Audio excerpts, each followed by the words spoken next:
السلام علیکم سبھی سننے والوں کو خوف کی دنیا میں خوش آمدید۔ آئیے سنتے ہیں ایک ایسے پل کی سچی اور پراسرار کہانی جس کے لیے مشہور تھا کہ یہاں کسی غیر انسانی مخلوق کا بسیرا ہے۔ پراسرار پل۔ وہ خستہ حال پل گاؤں کو مین سڑک سے ملانے کے لیے بنایا گیا تھا، کیونکہ جب بھی اس علاقے میں شدید بارشیں ہوتیں تو گاؤں کو شہر سے ملانے والا مین راستہ قریبی دریا کے پانی میں ڈوب جاتا اور گاؤں کا رابطہ شہر سے بالکل کٹ جاتا تھا۔ تو 3-4 گاؤں کے لوگوں نے مل کر یہ پل اپنی مدد آپ کے تحت بنایا تھا، اور یہ راستہ مین راستے کی نسبت شارٹ کٹ بھی تھا۔ اس پل کو بنے کافی عرصہ ہو چکا تھا اور اب یہ کافی خستہ حال ہو چکا تھا۔ پچھلے کچھ عرصے سے اس پل کے بارے میں کافی پراسرار باتیں بھی مشہور ہو چکی تھیں۔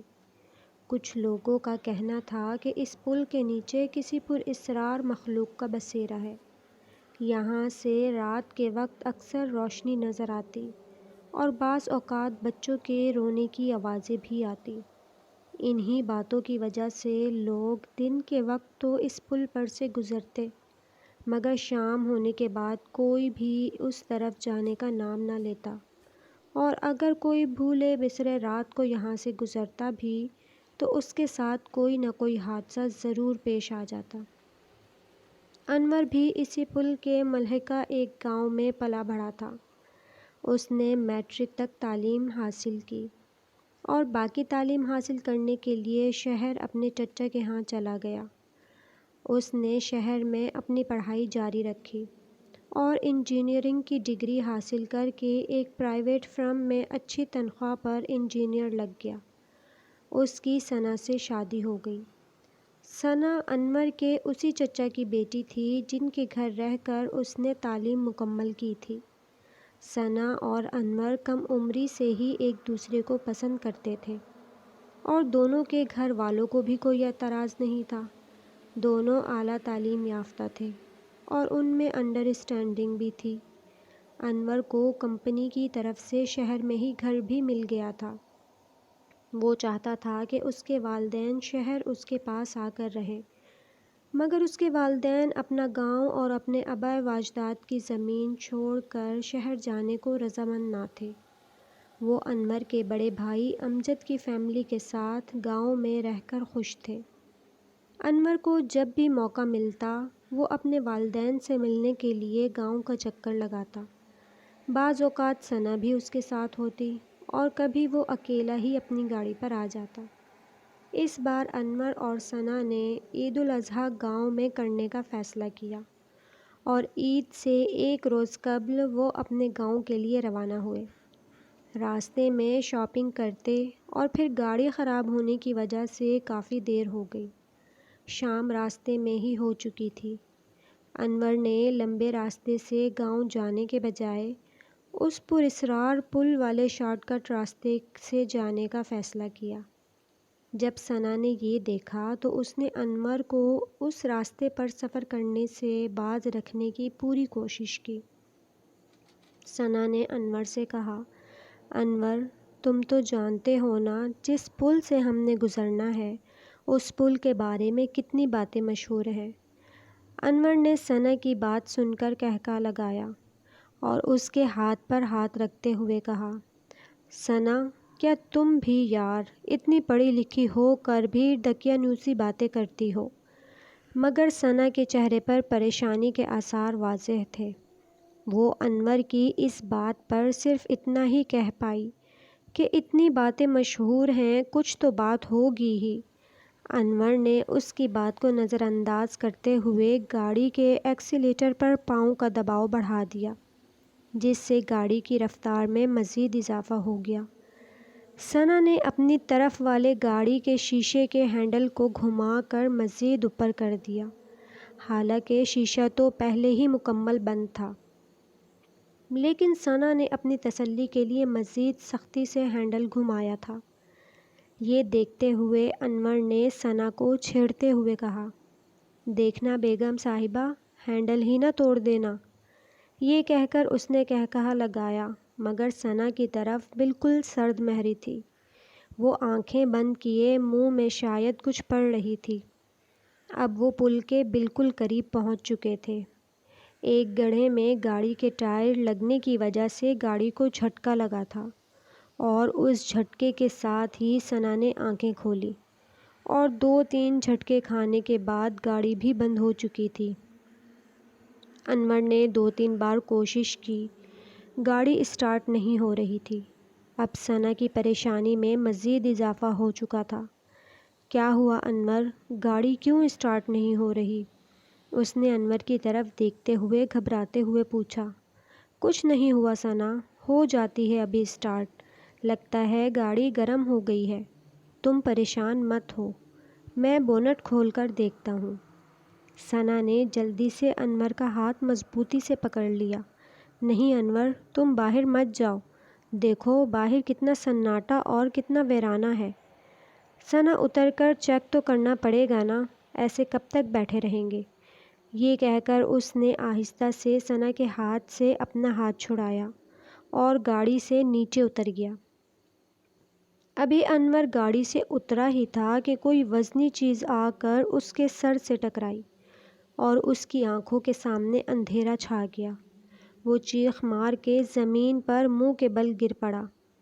ثنا نے انور کو زمین پر گرتے دیکھا اور کچھ کالے سائے گاڑی کی طرف بڑھتے ہوئے دیکھے تو خوف سے ثنا کے منہ سے چیخ نکلی اور وہ بے ہوش ہو گئی۔ اگلے دن ایک چرواہے کا جب وہاں سے گزر ہوا تو اس نے ایک لاش کو پل کے قریب خون میں لت پت دیکھا اور فوراً قریبی گاؤں والوں کو اطلاع دی۔ جب گاؤں کے کچھ لوگ وہاں پہنچے تو ان کی آنکھیں پھٹی کی پھٹی رہ گئی۔ لاش کے چہرے کا ماس مکمل اتار لیا گیا تھا، جس کی وجہ سے اس کی شناخت بھی نہیں ہو پا رہی تھی، مگر پاس کھڑی گاڑی جس کے فرنٹ کے دونوں شیشے کھلے ہوئے تھے، اس گاڑی سے انور کی پہچان کر لی گئی، کیونکہ انور اکثر اس گاڑی پر گاؤں آتا تھا۔ اس وقت کوئی بھی نہیں جانتا تھا کہ گاڑی میں انور کے ساتھ اس کی بیوی ثنا بھی تھی۔ انور کے گھر والوں کو اطلاع دے دی گئی تھی۔ انور کے گھر کوہرام مٹ چکا تھا۔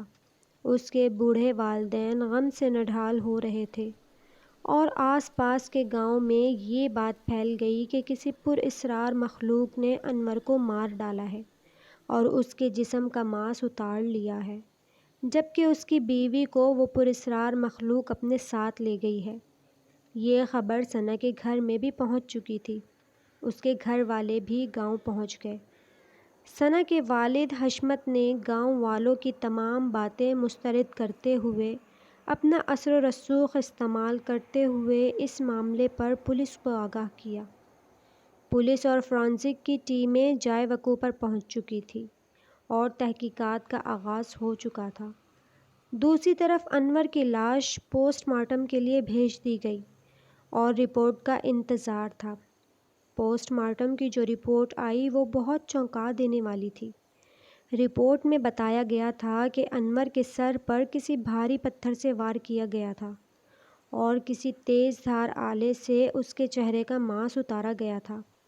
فورینسک لیبارٹری نے بھی جو جائے وقوع کی رپورٹ دی، اس میں یہ بات سامنے آئی کہ 4 سے 5 لوگ تھے جو گاڑی کے پاس آئے تھے، جن کے پاؤں کے نشان انور کی گاڑی کے پاس پائے گئے تھے، جبکہ ثنا کے پاؤں کے نشان کہیں سے نہیں ملے تھے۔ پولیس نے اپنی تفتیش کا دائرہ مزید وسیع کر دیا اور اس کام کے لیے جاسوس کتوں کی مدد بھی لی گئی۔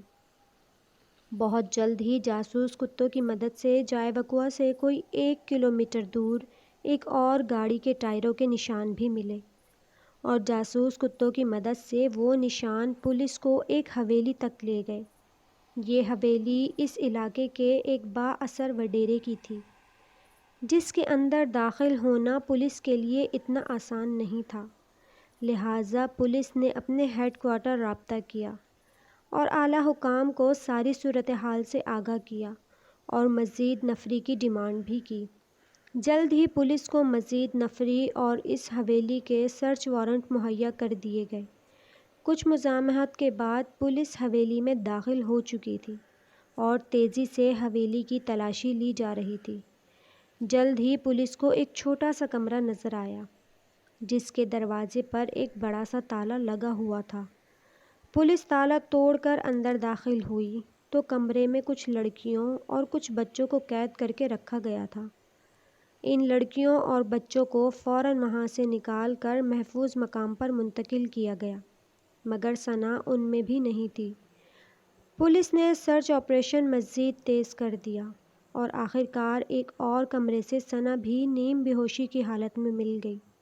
ثنا کو جلد ہی اسپتال منتقل کر دیا گیا۔ اس حویلی کے وڈیرے کے کئی کارندوں کو گرفتار کر لیا گیا، مگر وڈیرا خود فرار ہونے میں کامیاب ہو گیا تھا۔ پولیس نے جب پوچھ گچھ کی تو یہ بات سامنے آئی کہ اس وڈیرے کا پورا نیٹ ورک ہے، بچوں اور خوبصورت لڑکیوں اور عورتوں کو اغوا کرواتا ہے۔ پہلے کئی روز تک ان سے خود اور اس کے دوست زیادتی کرتے ہیں اور پھر ان بچوں اور لڑکیوں کو مختلف مقامات پر بیچ دیا جاتا ہے، جہاں بچوں کو بھیک مانگنے کے لیے استعمال کیا جاتا ہے، جبکہ لڑکیوں اور عورتوں کو جسم فروشی کے دھندے میں لگا دیا جاتا ہے۔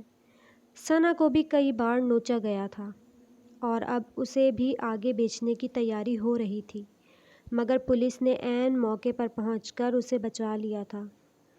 اس وڈیرے کے کارندوں نے پولیس کو بتایا کہ انہوں نے ہی اس پل کی بابت پراسراریت کی کہانیاں مشہور کر رکھی تھی تاکہ جب بھی کوئی واردات ہو یہی سمجھا جائے کہ یہ کسی پراسرار مخلوق کا کام ہے، اور انہوں نے ہی انور کے چہرے کا ماسک اتارا تھا تاکہ ایسا لگے یہ کسی غیر مرئی مخلوق کا کام ہے۔ ثنا کو کچھ دن بعد ہسپتال سے گھر منتقل کیا جا چکا تھا۔ اس کے ظاہری زخم بھی کافی حد تک بھر چکے تھے، مگر جو زخم اس کی روح کو لگے تھے اور جو زخم اسے انور کو کھونے کا ملا تھا وہ کبھی بھی نہیں بھر پائے گا۔